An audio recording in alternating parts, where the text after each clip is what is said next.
वो जो लोग आज भी समाजवादी की तरफ से दलाली करने वाले हैं, जो लोग आज मुखबरी कर रहे हैं, भाई उनको तो बैरिस्टर उसद्दीन ओवैसी साहब को वो तो लगेंगे कि बी टीम है, लेकिन असल में बी टीम तो वही है। उनको वोट लेने के बाद में तेजपात के पत्ते की तरह इस्तेमाल करते हैं, लेकिन अब हमें जो इस्तेमाल होना है वो नमक की तरह होना है कि बिना हमारे टेस्ट ही नहीं आए किसी भी चीज। अरे जिसकी अफवाह में इतना दम है कि अखिलेश यादव को आजम खान के घर पर ला सकता है, तो मैं जानता हूं अगर सच में आजम खान से मिलने ओवैसी साहब चले जाएं तो हिंदुस्तान में सरकार, यूपी में सरकार ला सकते हैं, यूपी में सरकार ला सकते हैं। हम ये अहम भूमिका उत्तर प्रदेश के अंदर हम दिखा कर रहेंगे, डंके की चोट पर दिखा कर रहेंगे। हम दूसरी बात, बिना ओवैसी साहब के सरकार बना के दिखा दे कोई भी, तो हम इस बात का दावा करते हैं। आज एक वोट देंगे तो हमें साझेदारी चाहिए, हिस्सेदारी चाहिए, अब हमें गुलामी नहीं चाहिए, अब बराबरी की बात हो गई।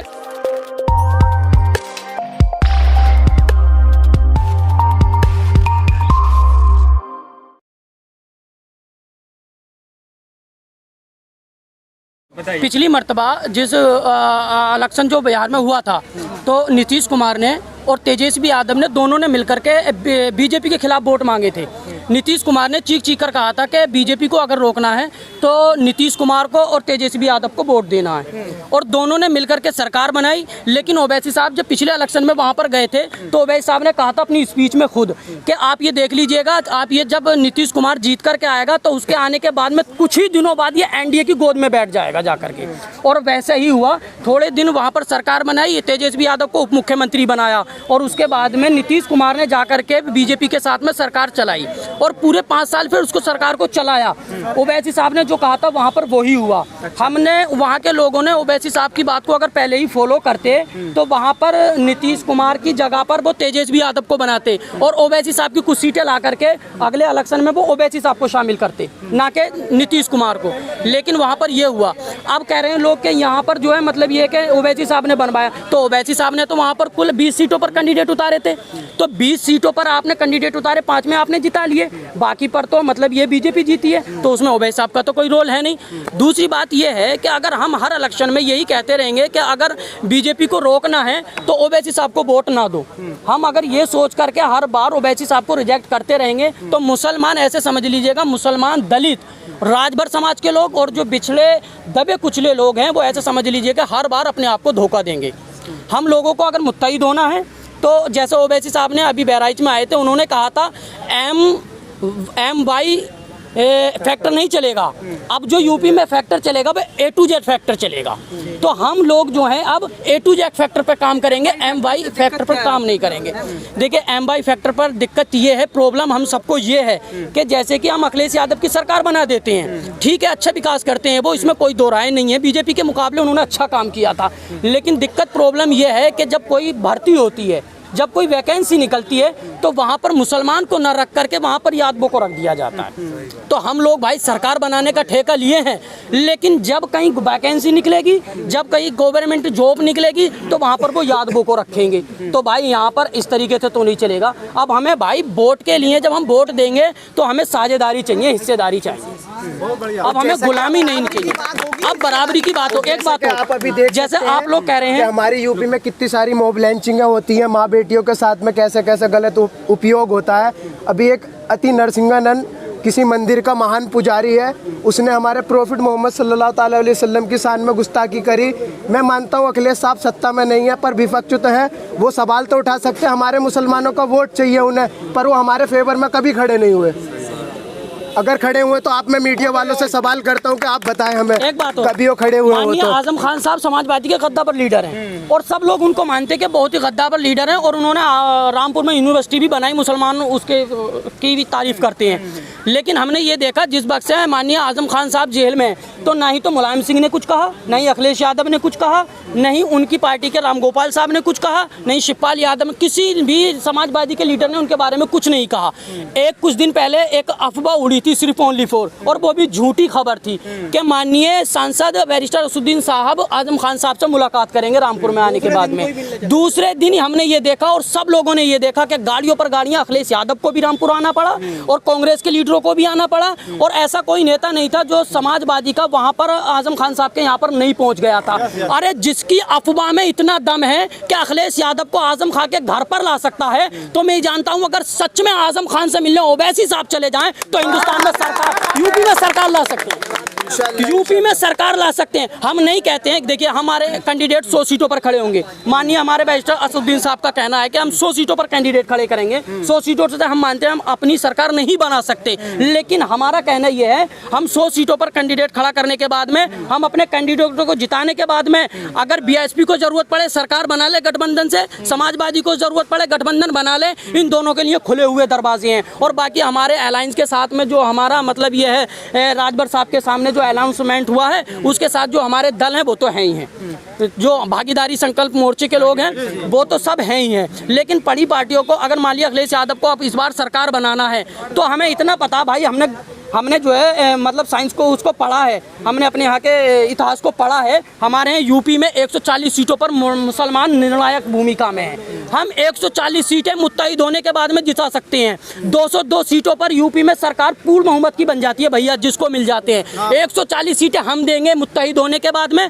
भैया, 60 सीटें आप लेकर के आ जाओ, जिसे हिम्मत हो वो सरकार बना लो साथ में आकर के। हमारा तो भाई इतना है। ओवैसी साहब ने कहा 100 सीटें हम देंगे और बची 60 सीटें। 60 सीटें ये चाहे बीएसपी लेकर के आ जाए या समाजवादी लेकर के आए, बेहतर होगा कि माननीय अखिलेश यादव अपने आप को मुसलमानों का रहनुमा मानते हैं, बेहतर होगा ओवैसी साहब से आगे 2 कदम बढ़े और आकर के हाथ मिलाएं और माननीय ओवैसी साहब को अपने सीने से लगाएं, बेहतर होगा। और मिलकर के मुत्तहिद होकर के काम करें, इसलिए कि अब माननीय अखिलेश यादव जी अब हम आपके बहकाए में नहीं आएंगे। अब हम अगर बहकाए में अब नहीं आने वाले, अगर हमें वोट देना है तो भाई अपने कायद बैरिस्टर असदुद्दीन ओवैसी साहब को मजबूत करना है। और मैं ही नहीं, इस वक्त के जितने भी नौजवान है ना ये सब जाग चुके हैं। और जब ये जाग चुके हैं ना तो ये जिस करवट भी बैठेंगे ना इंशाअल्लाह ताला ये एक तरफ को मतलब ये बहुत अच्छा मीज़ान बदल कर बैठे। ओम प्रकाश राजभर जी ने बीजेपी को जिताने का काम किया था। नॉट अवेलेबल भाई, आप गलत कह रहे हो। ओम प्रकाश राजभर जी भैया खुद एनडीए को छोड़ करके भैया इसी सरकार में 2017 के बाद में लात मार करके आ गए। ज्वाइन क्यों किया था फिर? किसको?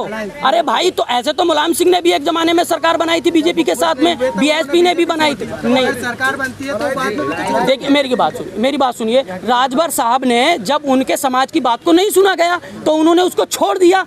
आज जब उनकी बात को नहीं सुना जा रहा उन्होंने छोड़ दिया, आज वो ओवैसी साहब के साथ में है। तो भाई अब ये मिलकर के जब संकल्प मोर्चा बनाया है, ये मुत्तहिद हो गए हैं, तो भाई अब जो ओवैसी साहब ने कहा है कि एम भाई कनेक्शन नहीं चलेगा, अब A to Z वाला वो चलेगा कम्युनिकेशन। इसमें भाई हिंदू धर्म के भी सब लोग होंगे और मुस्लिम जातियों के भी सब लोग होंगे। आप कह रहे हैं कि ओवैसी साहब से अखिलेश यादव आन के गले लगे जी मिले। अभी जो पहले मतलब मुसलमानों के उत्तर प्रदेश के अंदर जो कहे जाते हैं आजम खान नेता कहे जाते हैं जी, क्या आजम खान बड़े नेता है जी। जब आजम खान की ही अखिलेश यादव की सरकार में नहीं चल रही तो ओवैसी साहब की क्या चलेगी किसमें? सरकार बनने हाँ के भाई गठबंधन में साझेदारी जब होगी तो चलेगी। हमने ये देखा है कि बिहार की जब 5 सीटें आई थी, जब शाम को क्लियर हो गया था तो उस पे हेडलाइन आज तक के चैनल पर मैंने ये देखी थी कि ओवैसी की 5 सीटों की हो सकती है अहम भूमिका, और हम ये अहम भूमिका उत्तर प्रदेश के अंदर हम दिखा कर रहेंगे, डंके की चोट पर दिखा कर रहेंगे। हम ये दूसरी बात बिना ओवैसी साहब के सरकार बना के दिखा दे कोई भी, तो हम इस बात का दावा करते हैं। आज एक बात और मैं आपको बता दूं, माननीय असदुद्दीन ओवैसी साहब ने जब सीए एनआरसी के ऊपर मुद्दा चल रहा था तो सब पूरी हिंदुस्तान की आवाम खामोश थी भैया। मुसलमान भाइयों को भी ये पता नहीं था कि हमारे साथ में कौन सा खेल खेला जा रहा है, समझे कि नहीं। लेकिन जब बैरिस्टर असदुद्दीन ओवैसी साहब ने जब पार्लियामेंट में जिस वक्त ये एनआरसी और सीए का जब फाइल पर्चे को फाड़ा था ना, कानून की कॉपी को, तो भाई पूरे हिंदुस्तान को पता चला गया कि कोई मुसलमानों की आवाज उठाने वाला है और सबको पता चल गया। फिर भी मुस्लिम समाज उन्हें बीजेपी के बी टीम कह रहा है। एक बात सुनिएगा मेरी भाई, वो जो लोग आज भी समाजवादी की तरफ से दलाली करने वाले हैं, जो लोग आज मुखबरी कर रहे हैं भाई, उनको तो बैरिस्टर असदुद्दीन ओवैसी साहब को वो तो लगेंगे कि बी टीम है, लेकिन असल में बी टीम तो वही है। हमने इसी इलेक्शन में देख लिया, अभी जिला चेयरमैन का जो इलेक्शन हुआ था इसमें देख लिया, फिर मुख्य इलेक्शन जो हुआ था इसी में देख लिया। जो समाजवादी के जीते हुए थे जिला सदस्य थे ना, जिला पंचायत सदस्य, भैया 1-1 करोड़ रुपए लेकर के ना बीजेपी को वोट दे दिए। तो भैया बी टीम ओवैसी साहब के हुए क्या वो लोग हुए? फिर भी समाजवादी के तो हुए ना। और वफादारी देखो कि समाजवादी बीजेपी के सामने फिर भी हमारे प्रत्याशी हाफिज आमिर साहब ने समाजवादी को वोट देने का काम किया है, जिला पंचायत के चेयरमैन समाजवादी को वोट दिया। फिर भी समाजवादी को हाफिज आमिर साहब ने समाजवादी के कैंडिडेट को वोट दिया। फिर भी बीजेपी टीम समाजवादी नहीं हुई। आप लोगों के साथ विश्वासघात होगा ना, जिला पंचायत चुनते हैं आप ओवैसी साहब के कैंडिडेट को, लेकिन वो समाजवादी में चले जाते हैं। नहीं भैया, इसमें उसकी क्या बात है?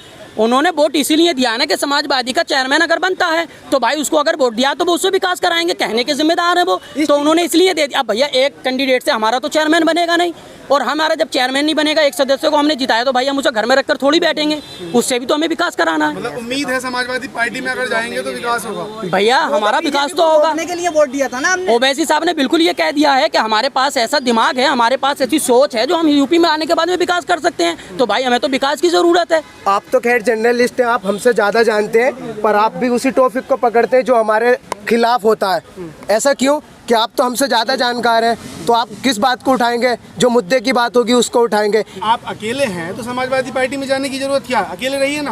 हम तो दूसरी समर्थन पार्टियों को समर्थन देने के लिए तैयार है, बस सिवाय एक बीजेपी को। अगर बीजेपी को रोकना है तो मिलकर के चुनाव लड़े, तभी बीजेपी को रोक सकते हैं। इसीलिए हमने जिला पंचायत के इलेक्शन में उनको सपोर्ट करके ये संदेश दे दिया कि अखिलेश यादव फिर भी हम आपके साथ वफादारी करने के लिए तैयार हैं, और आप हमारे साथ बिल्कुल दोगलापन कर रहे हैं। अगर बीजेपी को रोकना है तो हमारे साथ में आना पड़ेगा। आपको 2019 का परिणाम मैं बता देता हूँ। 2019 के अंदर जो जहाँ पर समाजवादी के मुसलमानों ने वोट दिया है ना, वहीं पर जीते हैं। हिंदू एरिया में क्यों नहीं जीते आप ये बताइए मुझे। उनकी नाकामियां नहीं तो वो ओवैसी साहब के ऊपर इल्जाम लगाते हैं कि बीजेपी के एजेंट है। तो तभी तो वो कह रहे हैं ना कि जहाँ देखिए समाजवादी पार्टी की सीट निकलने की उम्मीद है वहाँ पर ओवैसी साहब। देखिए पहले हमारे पास लीडर नहीं था। मेरी बात सुनिए, माननीय इंशाल्लाह 2024 के अंदर हम एमपी की सीट लड़ने का काम करेंगे 2024 में। अच्छा भैया एक बात बताइए, आपने कहा जहाँ पर समाजवादी का कैंडिडेट होता है ओवैसी साहब वहीं पर कैंडिडेट उतारते हैं, तो भैया एक बात तो बताइएगा, माननीय असदुद्दीन ओवैसी साहब जाकर के किसी ऐसी सीट पर जहाँ पर जाट हो, जहाँ पर यादव हो, और वहाँ पर जहाँ पर ओवैसी साहब जाकर के अपना मुस्लिम कैंडिडेट उतार देंगे, तो क्या यादव और जाटव वोट दे देंगे? बताइए भैया आप ही, यादव एंड जाट वोट दे देंगे क्या? हाँ, तो वहाँ से और पार्टी की सीट क्यों हटानी है? किसको? जैसे संभल के अंदर समाजवादी पार्टी की सीट क्लियर बताई जाती है। भैया एक बात तो बताइएगा, अगर हम अखिलेश यादव साहब को अगर हम नहीं मजबूर करेंगे ओवैसी साहब से मिलने के लिए इस तरीके से, तो भैया हमारा मुसलमानों का मुत्तहिद होना कहाँ से शुरू होगा? भाई हमें यहाँ पर जाकर मुस्लिम कैंडिडेट जहाँ पर सीटें हैं वहाँ पर हमें मुस्लिम क़यादत चाहिए, और जहाँ पर यादव ज़्यादा हैं भाई अखिलेश यादव साहब वहाँ पर जाकर अपनी मजबूती दर्ज करें। यहाँ पर हम करेंगे, वहाँ पर वो करेंगे, तभी मुत्तहिद हो सकते हैं भाई, जब भी सरकार बन सकती है, वरना ऐसे नहीं बन सकती है। भाई हमने बिरयानी इस तरीके से जो है ना इन लोगों की बहुत खाली कि बोर्ड इलेक्शन के टाइम पर आए और मुसलमानों को बिरयानी खिलाई, और बिरयानी खिलाने के बाद में भैया भूल गए। अब भाई हम हैदराबादी बिरयानी खाएंगे और हैदराबादी ओवैसी साहब के साथ रहेंगे, बस ओनली फॉर। हम तेज बात उसमें पत्ता नहीं पड़ता भैया। सर मैं ये कहना चाहता हूँ कि हमारे जब मतलब हम 20 साल की उम्र में आज तक भी हमने ऐसा लीडर अपनी कौम के लिए नहीं देखा जैसा बैरिस्टर असदुद्दीन ओवैसी साहब हमारी कौम के लिए। और मतलब जो पिछड़े वर्ग हैं जैसे दलित, आदिवासी, सभी लोगों की आवाज़ बन के उभरे हैं। और ये जो अखिलेश यादव के जो जितने भी मतलब MP MLA साहब हैं, मतलब ये कोई काम करके तो दिखाते नहीं हैं। आप हमारे संभल का देख लीजिए, हमने इनको 2012 के अंदर 18% आरक्षण देने की बात करी थी अखिलेश यादव ने कि 18% आरक्षण आपको देंगे हम, लेकिन उन्होंने कहाँ दिया? कुछ भी नौकरियाँ नहीं है मुस्लिमों की हमारे यहाँ। मतलब यहाँ तक कि कोई संभल में यूनिवर्सिटी नहीं है, आप देख लीजिए पढ़ाई के उसमें कहीं भी कुछ नहीं है। खाली ये वोट लेने का काम करते हैं, और मुस्लिम कौम को वोट लेने के बाद में तेज़पात के पत्ते की तरह इस्तेमाल करते हैं। लेकिन अब हमें जो इस्तेमाल होना है वो नमक की तरह होना है कि बिना हमारे टेस्ट ही नहीं आए किसी भी चीज़ में। बिल्कुल। अब हमें जो इस्तेमाल होना है वो इस तरीके से होना है कि ओवैसी साहब ने 100 सीटों पर चुनाव जिंदाबाद 100 सीटें कैसे होंगे? कुछ सपा में है, कुछ बसपा में है, वो कुछ हम कांग्रेस में देखो जी ऐसा है, हर एक धर्म के एंगल से राजनीति जो करेगा वो तो बेकार इंसान, कोई भी हो। धर्म के एंगल से तो राजनीति करना बिल्कुल ही गलत है। लेकिन ओवैसी साहब जो है वो तो शुरुआत में कहा ना कि हमारी कौम के लिए जिस तरह से ओवैसी जी ने आवाज़ उठाई है ऐसा किसी ने देखिए हमारे मसीहा जो अब तक बन के रहे हैं वो अखिलेश यादव बन के रहे, लेकिन उन्होंने करा कुछ नहीं है हमारी कौम के लिए। अच्छा। आप देख लीजिए समाजवादी पार्टी के यहाँ पर राम गोपाल यादव भी MP रह चुके हैं, मुलायम सिंह यादव भी रह चुके हैं, और यहाँ पर देख लीजिए आज भी समाजवादी का ही कब्जा है। MP भी जी वर्ग साहब भी हमारे मतलब नहीं, वो मैं उनके बारे में कुछ नहीं कहूँगा क्योंकि वो कौम के रहनुमा है। आज भी मैं उनकी तारीफ करता हूँ। उठाते हैं तो नहीं, वो आवाज़ उठाते हैं, लेकिन हमारे लिए वो समाजवादी पार्टी से हैं जी।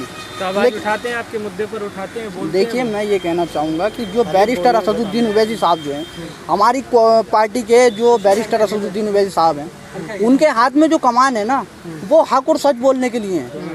और उसको हमारे मतलब 540 MP लोकसभा के अंदर है, आप देख लीजिए, सबसे बेबाक लीडर की आवाज अगर किसी की उठती है तो वो इम्तियाज जलील की उठती है और बैरिस्टर असदुद्दीन ओवैसी साहब की उठती है।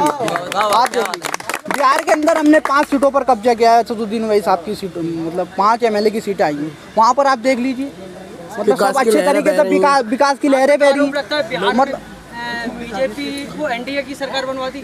नहीं सर, ये बिल्कुल सरासर गलत है। सभी लोगों का ये कहना है कि वहाँ पर बीजेपी मतलब ऐसा कहीं कुछ ऐसा नहीं है। इस पर मैं हमेशा सवाल उठाते ही रहा है और उठाते ही रहेगा। और मैंने तेजस्वी यादव का खुद इंटरव्यू देखा, उन्होंने ये कहा है कि ओवैसी साहब के आने से हमें कोई नुकसान नहीं हुआ। एक बात मैं आपको बता दूं,